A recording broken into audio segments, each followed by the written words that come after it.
We'd like to start you off with our most favorite and familiar question. What was your first computer? Oh, wow, we're really diving right into it.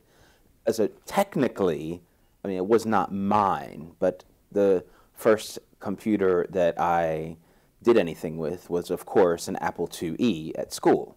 And it was pretty epic, and it was really important. So at my school, there was a computer lab, and each class got a certain amount of time assigned. I think I don't remember what grade I was in, but I think that we got, 1 or 2 hours a week, probably 1 hour a week or 1 hour every other week.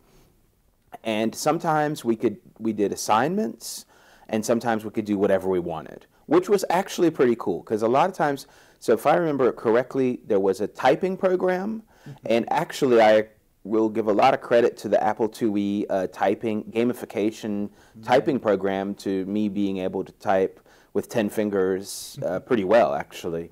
Because we used to, so what it was a program, and it told you what to type, and it showed you how to hold your hands. Now, of course, you could cheat and not hold your hands, and some people would do that, because then it would give you the speed, and we would try to up each other.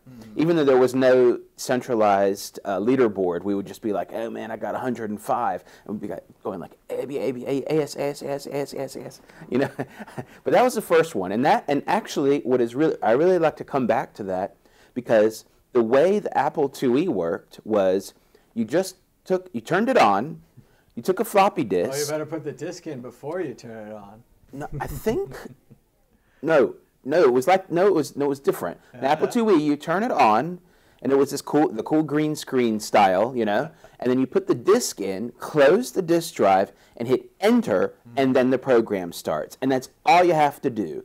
There was no typing stuff, no command line. So actually they got the user experience for back then in the 80s pretty good. I mean, of course, each program required a new disk. Yep. However, back then nobody knew any different anyway, really, so it didn't matter. Well, it's interesting the way you mentioned the gamification, and how just by timing and then tracking your mistakes, they were able to help you improve with typing. Yeah. I have the same thing now with Duolingo. I'm trying to learn German, and I just click on random words, and I'm right and I'm wrong, but it's just right there on my phone. You had to have a whole clunky, heavy computer to do that. Yeah, so there were other, they had other learning games. Number Munchers, one of them was called. Oh, I remember that. Yeah.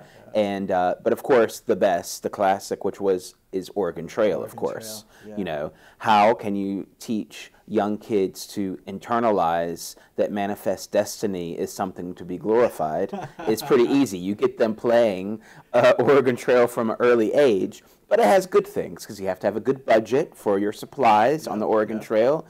Survival skills, if you can hunt, how much time, you have to make decisions, all this. So I don't know how many times I played Oregon Trail back then, but that was probably one of the most epic games. Now, the first computer that I had at my house, ironically, was given to me, I think by my aunt and uncle that didn't want it anymore. And I don't even remember the name of it. I want to say Key Pro 80 or something. So it was this kind of small box with a screen that big. You could take the keyboard and put it like this and take it like a suitcase almost. A luggable. Yeah, it's a luggable. It was a luggable. Yeah. So because it's not like a laptop. Everyone's like, oh, no. It's a laptop. You just lift it up, and when he says screen, we're talking like a tube, right? Yeah, a tube screen, and it was a real mini one, and I thought it was the coolest thing. And no one else in my family was really interested in this thing. They thought it was like, what are we going to use this for? Yeah. It's cool, Theo. You can go play with it. And I said, great.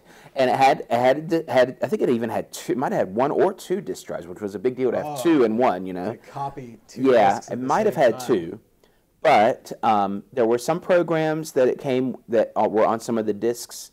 And so I used to play mostly just with 2 main ones. So then I was already into collecting baseball cards. And what could you do with the computer? Well, you just have this kind of database thing, and I just listed all my baseball cards. Oh, wow. I know it sounds really stupid, but it was just like, well, oh wow, I've got this one, card number so and so, and extreme manual input. I mean, no automation really. Very. Really, really basic. And they had these other really funny games. that were basically like the Choose Your Own Adventure books. Sure. But it was just on the computer screen, and it was like Star Trek. It was like, the enemy is near, and what do you want to do? Phaser power 1, shield, or escape. Yep. You know, it was just like, you know, more intense than the story, and it was only 100% text based. Yeah, it was zero graphics.